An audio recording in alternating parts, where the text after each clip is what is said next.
Hi gang, so Warhammer Underworlds is a game I've been playing a lot recently, and it's a bit of a strange mix of 2 or 3 different board game concepts. So in this video I'm going to do Underworlds 101, what it is, how the release system works, and roughly how the game plays, so that you too can be hunting for glory nuggets in the basements of the mortal realms.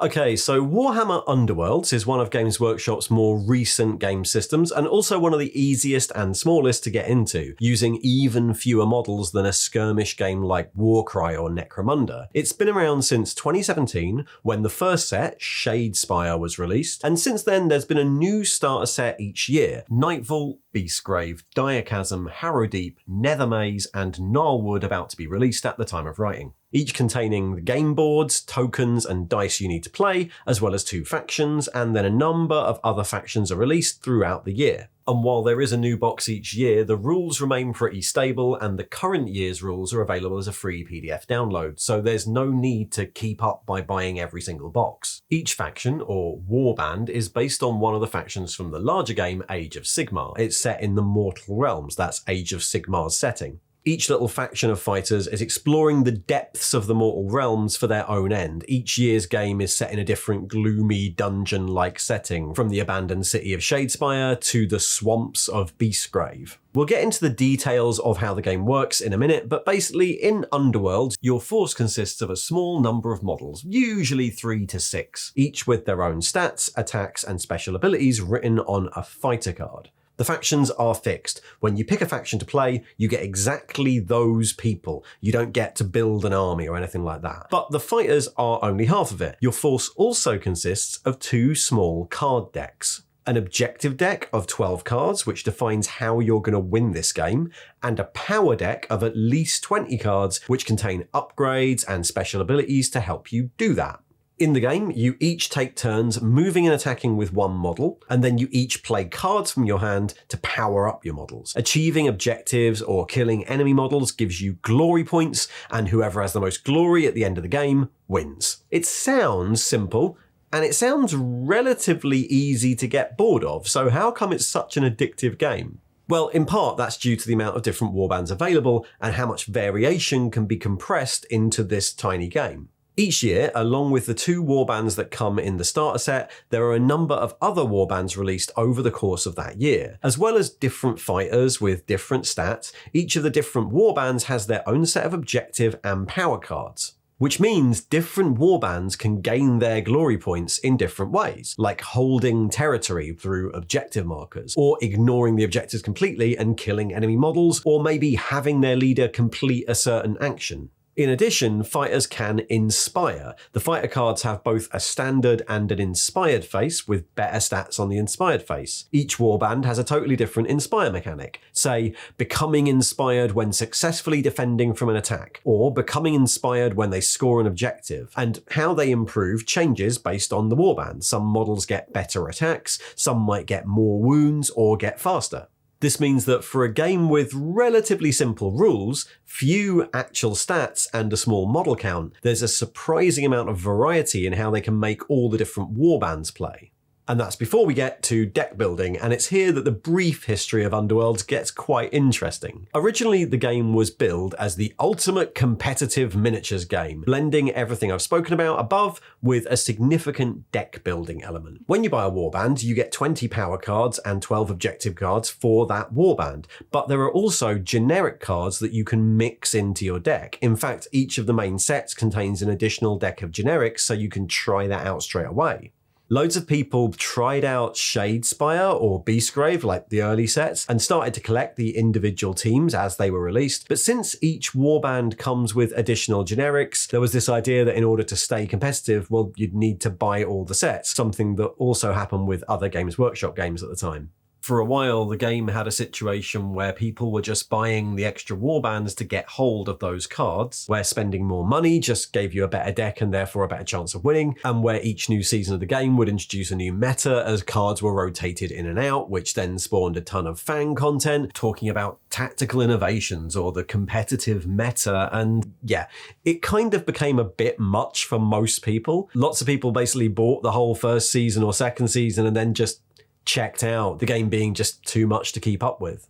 However, recently, Games Workshop have mixed that up and introduced various formats that remove a lot of that competitive edge and make the game just way more accessible to new players. Competitive play is now one of a few different options, and to be honest, not really the most popular one. I had a chat to John from Can You Roll a Crit, who specialises in some of the more competitive skirmish games that Games Workshop puts out, including Kill Team and, of course, Warhammer Underworlds, and he's going to take us through all the different formats. Hi John, thanks for coming on. So, how are people playing Warhammer Underworlds at the moment? Warhammer Underworld has multiple formats you can pick from, but the main formats that are played are Rivals format, which is just using Rivals deck. So it's either the faction cards that come with a warband, so that's 20 power cards and 12 objectives, and then you have the option to use Rivals decks, which are made of universal cards that have 20 power cards and 12 objectives. They can be used by anyone, but they're mainly for Shadespire and Nightvault warbands because they have less than 32 cards. Yeah, this wasn't an idea when the older warbands were released, so they don't have enough cards to do that. So there are some rival they're like decks. one or two short, so it's designed for that. Then you have the expanded version of Rivals format called Rivals Plus / Warlords format, which uses the same base. So you pick a warband, use their faction cards, then you can either deck build with either the essential cards pack or one of the Rivals decks that they've released. So it allows some limited deck building, but you only have two sources to do, the faction cards and then one universal card source. So the advantage of that is that essentially you get to play deck building, but it's all with a very small number of decks that you have access to, right now. You don't have to go searching for rare cards or things from unreleased things from years ago. Yeah, you don't need to own everything. You could just buy one thing and then you'd be fine forever, effectively. And we'll just stop there for a second, because just as I was editing this, it was announced that the new Gnarlwood box not only contains 2 new Rivals decks, but also takes this format we're talking about now, Rivals Plus, and makes it official, and it's now called Nemesis format. So sorry for the misnaming of it for the rest of this video. Which gets around the main problem of the next format, which is Championship. Mm-hmm. So that uses the current 2-year cycle of universal cards, which is mentioned in the Championship document by Games Workshop. So that allows you to deck build with a pool of I think it's 1,000 cards now. That changes every 2 years. Only problem with that format is each universal card has a 2-year lifespan. And then you also have to check for the restricted and banned cards, which are called Forsaken, because you can only take 3 restricted cards and you can't use any banned cards. So there's a lot more deck building and complicated card construction with that. And is Championship the thing that tends to be used at the bigger events? Yes, although funnily enough, it's not as popular compared to Rivals Plus and Rivals events. So in the UK, I think the biggest Championship event we've had so far had 30 players or 20. And the Rivals Plus have had 58, 56, and nearly 60. Even from speaking to people around the country and the world, Rivals Plus Rivals itself is more popular than Championship. And that's interesting, because Rivals and Rivals Plus is what brought a lot of us back to the game. And in the recent event we did, a lot of people were brought into the game because, it suddenly seemed a more accessible option. Because it's just easier instead of having to buy everything. Because the problem with Championship, all your cards have a 2-year lifespan unless they're faction cards. Then you have to keep up with what's been restricted and banned. And then, obviously it will change on the meta. So you kind of have to do a lot of meta chasing. And with the release schedule, you're going to have to be buying new stuff every 3 months to stay competitive. Which is great if you really, really want that, but not a great sell for a new player. Yes, pretty much. And then after that, there are some, I guess we'd say, lesser played formats. Yeah, so you have Alliance format, which is just Championship format, but for team events. So usually teams of 3 players where you just can't copy warbands and cards, so everything has to be unique. There was Vanguard, which lasted for a year with Diachasm, where you only use whatever season's name of warbands and cards. but that's now been unsupported by Games Workshop. Then you have Relic, which allows you to use everything that's ever been released. The other two is Arena Mortis format, which is confusing format using Arena Mortis, which no one really plays because it's kind of like a single board, endless death battle. And then you have like the Chaos Gargant format, which is just you versus a Chaos Gargant. And so formats come and formats go, but at the moment, new players are probably likely to start off with Rivals, maybe Rivals Plus, if they really like it, Championship. Yeah, and it's like, there's nothing wrong with Championship. The only thing is you have to be aware when you jump on, because if you jump on at the end of a season, you're in this like weird dichotomy where if you want to buy everything, you may be buying cards that are about to rotate out. Whereas Rivals and Rivals Plus, you can just be happy with a single warband for Rivals. And then if you wanted to play Rivals Plus, you just either had to buy like an Essentials card pack or any rival deck and you can play forever. Amazing. Thanks, John, for that brief rundown. And if you want to see more of John's work, then you can check out Can You Roll a Crit on YouTube. No, thanks for having me on. It's been a pleasure to talk about the game.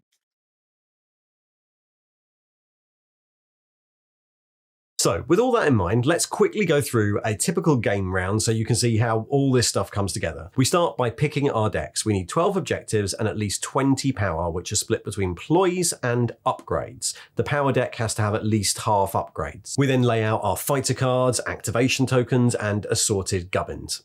We then set up the boards. Each player gets to pick a board, which offer various advantages and disadvantages, but you roll off to determine who gets to lay them out. We'll get into the crazy Underworld's dice in a second, but for now, rolling off means rolling 4 dice and looking for more critical hits than the other player. The players then set up the 5 objective tokens face down. Then they draw their starting hands, 3 objectives and 5 power. You can get more power as the game goes on, but you always have 3 objectives. If the hand you draw is rubbish, you get a chance to mulligan either or both and draw a new hand, but you can only do that once for each. Now you know what you're trying to do and how you're going to try and do it. You both deploy your models, rolling off to see who goes first. Models are set up in turn on any of these starting hexes. After that's done, the first round begins. Underworlds is played in 3 rounds, and players will be able to make 4 activations in each round. At the start of the round, you roll off to see who activates first, and in the first round, whoever finished deployment first gets a bonus crit.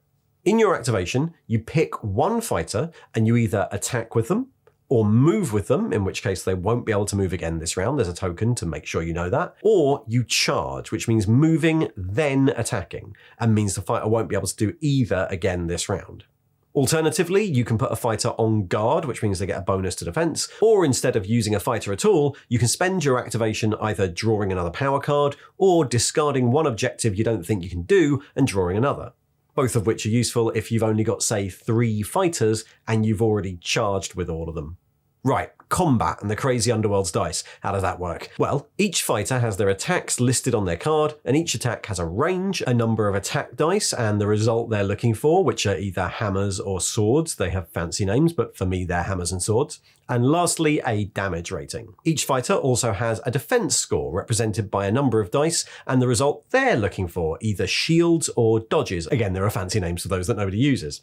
So when your fighter attacks another, you pick an attack within range, roll that number of attack dice, and the defender rolls their number of defense dice. In this example, Vasilak the Gifted is making a range 2 attack with his agonizing spear against Zarkus the Blood-Sighted. Vasilak will roll 2 attack dice and is looking for hammers, whereas Zarkus will roll 1 defense dice and is looking for shields. Whoever gets the most critical hits wins, but if you don't have any of them, then whoever has the most of their symbol they're looking for wins. In this example, Vasilak has rolled 1 hammer and 1 support symbol, whereas Zarkus has just rolled a support symbol. Support symbols count as wins if you have friends standing next to you when you fight. If you get more than your enemy, you cause the damage, and if you kill the defender, you gain a glory. In this example, Vasilak does 2 damage to Zarkus, but that isn't enough to kill him, so Zarkus just takes 2 wound tokens instead. Once you've done your activation, once you've moved or attacked or both with 1 model, each of you have a chance to play any cards from your hands. You take turns playing either ploys or upgrades. Ploys tend to be one-time things, whereas upgrades stick with a fighter but require you to spend one of your glory points. It still counts towards the score at the end, you just flip it to show that it's been spent. Once you've both played any cards you want, it's the next player's turn to take an activation, and you repeat the sequence. Activation, play the power cards. Activation, play the power cards. You can even activate the same model more than once if you want, as long as they abide by the rules above. No moving once you've already moved and that sort of thing. Once both players have done 4 activations, there's an end phase where you score your objectives, hopefully harvesting even more glory, and you can discard any card you don't want and draw back up to 3 objectives and 5 power cards ready for the next round. 3 rounds of that and the game is over. Even if someone loses all their models, you still keep playing the 3 rounds because there are still things you can do just with objective and power cards. Of course, there's loads more to it than that. This is a very brief summary. There are objective cards that get scored immediately, and power cards that are played as reactions to other events, spells that some factions can use, and a small selection of keywords that give weapons special abilities, but broadly, that's the game. The rules themselves have stayed pretty static between editions, except for very slight clarifications and maybe 1 or 2 thematic changes depending on the setting of that year's game. But hopefully this should give you a taste of what it's like. That's Warhammer Underworlds, a pretty simple but weirdly addictive game. As I said, we've been playing it a lot. We did a little tale of 4 gamers about it that culminated with a lovely event at Warhammer World, but one of the biggest advantages about it is its size. It manages to feel like you're playing a mini skirmish wargame, but in a size that means you can take it to the pub or play multiple games in an evening without much of a problem. I've been finding it really fun, and hopefully you will too. Thanks for watching.